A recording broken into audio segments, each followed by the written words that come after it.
ఓం శ్రీ గణేశాయ నమః. గురుర్బ్రహ్మ గురుర్విష్ణు గురుర్దేవో మహేశ్వర గురు సాక్షాత్ పరబ్రహ్మ తస్మై శ్రీ గురవే నమః. ఆతిథ్యం గురించి తెలుసుకుందాం. మన ఇంటికి ఎవరైనా హఠాత్తుగా వచ్చే వ్యక్తిని అతిథి అంటాం. ఇంటికి వచ్చిన వారికి చేసే మర్యాద, మన్నన, వారికి ఇచ్చే గౌరవం, వారి పట్ల చూపే ఆదరణ, ఇవన్నీ కూడా ఆతిథ్యంలోని భాగాలే. పరిచితులైన అపరిచితులైన మాట కలిసినప్పుడు పరామర్శ మొదలవుతుంది. యోగక్షేమాల విచారణ జరుగుతుంది. పాండవోద్యోగ విజయాల్లో సంధి పొసగదని తేలింది. కౌరవ పాండవులు పెనుకాలం చేరువయ్యింది. అప్పుడు శ్రీకృష్ణ సహాయం కోరి అటు నుండి దుర్యోధనుడు, ఇటు నుండి అర్జునుడు ఒకేసారి ఆయన దగ్గరికి వస్తారు. నిద్ర నటిస్తున్న కృష్ణుడు లేచి ఎక్కడి నుండి రాక అని అర్జునుని బావా ఎప్పుడు వచ్చితివి, సుకుల్ భ్రాతల్ సుతుల్ చుట్టముల్ అని సుయోధన్ని పరామర్శ చేస్తాడు. ఎవరిని ఎలా పలకరించాలో అలా పలకరించాడు. ఉద్వేగాన్ని, ఉద్రేకాలను, వెటకారాన్ని, కోపాన్ని, ప్రేమను, చనువును, లాలలను కూడా హావభావాల ద్వారా వ్యక్తీకరించవచ్చు. పరామర్శల్లో పలుకుతీరు ఓ మానసిక ప్రక్రియ. శ్రీకృష్ణుడు తన బాల్యమిత్రుడు కుచేలుడికి ఇచ్చిన ఆతిథ్యం భాగవతంలో చాలా ప్రసిద్ధమైన ఘట్టం. అది ఎంతో అపూర్వమైంది, ఎంతో ఆచరణపూర్వకమైంది. అమృత వచనాలతో పరామర్శిస్తాడు శ్రీకృష్ణుడు.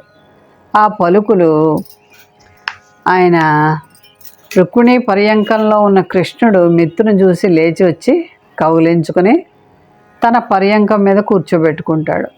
ఆ ఆత్మీయ స్పర్శకు వివసుడవుతాడు కుచేలుడు. ఆనంద బాష్పాలతో ముగ్ధుడవుతాడు.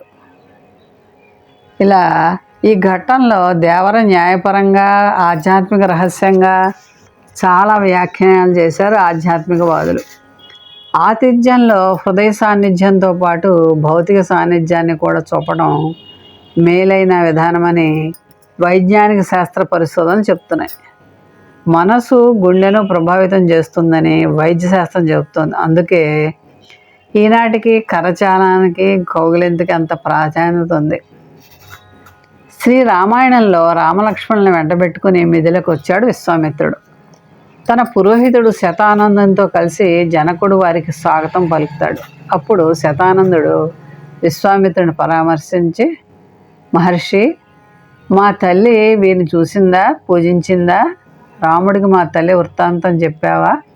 మా తల్లి మా తండ్రి గౌతమ మహర్షితో కలిసి సుఖంగా ఉన్నదా అనే ప్రశ్నలు పరంపర ఆయన ముందుంచుతాడు. ఆ ప్రశ్నల్లో దుఃఖం, ఉత్కంఠ, తల్లిదండ్రుల పట్ల గౌరవం అన్నీ వ్యక్తం అవుతూ ఉంటాయి. ఇది పరామర్శ విశేషం. దానిలో పూర్వాపరాల ప్రసక్తి, ఉత్సుకత అన్నీ కలిసి వస్తాయి.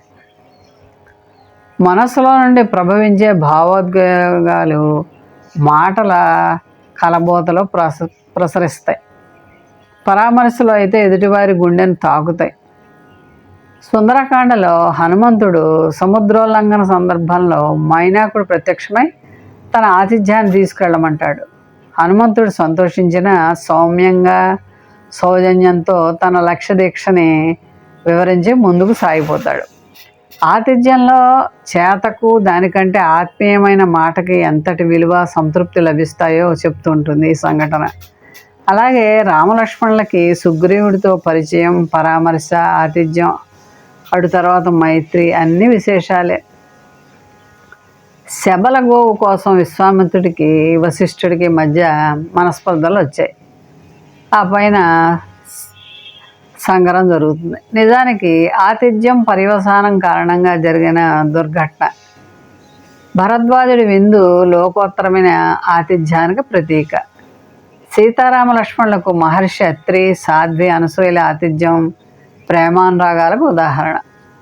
ఆ సందర్భంలో వాల్మీకి ఎంతో ఆర్ద్రంగా అత్రి మహర్షి శ్రీరామచంద్రమూర్తిని పుత్రుని వలె గ్రహించాడు అంటారు. భారతీయ సాంప్రదాయం నుండి వచ్చిన వారు కుశలమా అని అడుగుతారు.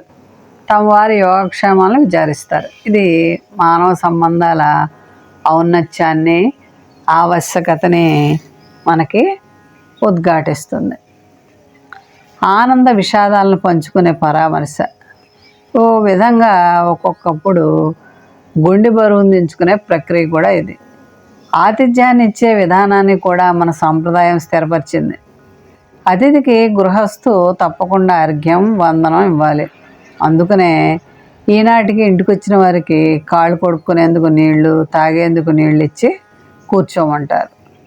అది ఒక గౌరవం, సామాన్య ధర్మం. ప్రజలు దేన్ని ఆచరిస్తూ ఉన్నారో దాన్నే ధర్మం అంటారు. తప్పక చేయాల్సిన పనులు, తప్పనిసరైన చేయకూడని పనులు ఉంటాయి. వాటిని గుర్తెరిగి పాటిస్తూ జీవనం సాగించటమే ధర్మం. ఆతిథ్యం అనేది ప్రతి గృహస్థు తప్పనిసరిగా చేయవలసినటువంటి పని. అతిథి దేవో భవ అంటారు. ఇంటికి వచ్చిన అతిథులకి వారికి ఇష్టమైనటువంటి పదార్థాలను వండి వారు తృప్తిగా తినేట్లుగా చేసి వారిని మనం గౌరవించాలి. ఆచార వ్యవహారాలు మన జాతి సంస్కృతుల్లో విడదీయరాని లేదు. మానవ ప్రకృతి దుశ్యాదృశ్యంగా ఆధ్యాత్మికతోనే ముడిపడి ఉంటుంది. ఆధ్యాత్మికత నిజానికి ఆలోచనతో కూడిన విశ్వాసం.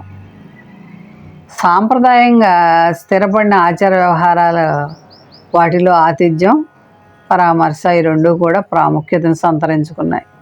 కాబట్టి మానవ జీవితంలో గృహస్థ ధర్మం సక్రమంగా నిర్వహించడం అంటే అతిథుల్ని సత్కరించి గౌరవించటం.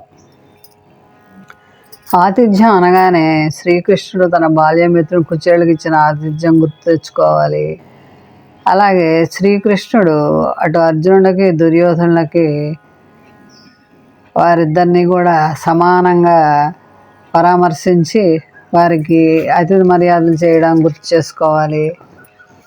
రామాయణంలో రామలక్ష్మణుల వారు జనకుడు ఏ విధంగా వారికి అతిథి మర్యాదలు చేశాడో గుర్తుపెట్టుకోవాలి. ఇలా మనం పురాణాల్లో అతిథి మర్యాదలన్నీ గ్రహించి గృహస్థుడైన వాడు తప్పనిసరిగా ఇంటికి వచ్చిన అతిథిని గౌరవించి సత్కరించాలి. ఇది భారతీయ సాంప్రదాయం. మనం ఈ విధంగా సత్కరిస్తే మన యొక్క ఔన్నత్యం బయటపడుతుంది. ఇలాగా మనం ఆచరణలో చేసుకుని ఆతిథ్యాన్ని అతిథికి ఇచ్చి వారి కుశల ప్రశ్నలు వేసి వారికి మర్యాద చేసి వారికి ఇష్టమైనటువంటి ఆహార పదార్థాలను వడ్డించి కడుపు నిండా తినేదాకా సపర్యలు చేసి వారి విశ్రాంతి తీసుకున్న తరువాత వారికి వీడ్కోలు పలకాలి. ఇదే ఆతిథ్యంలోని మాధుర్యం. మోహన్వాణి ఛానల్ వారికి ధన్యవాదాలు. వినండి, వినిపించండి, వింటూనే ఉండండి.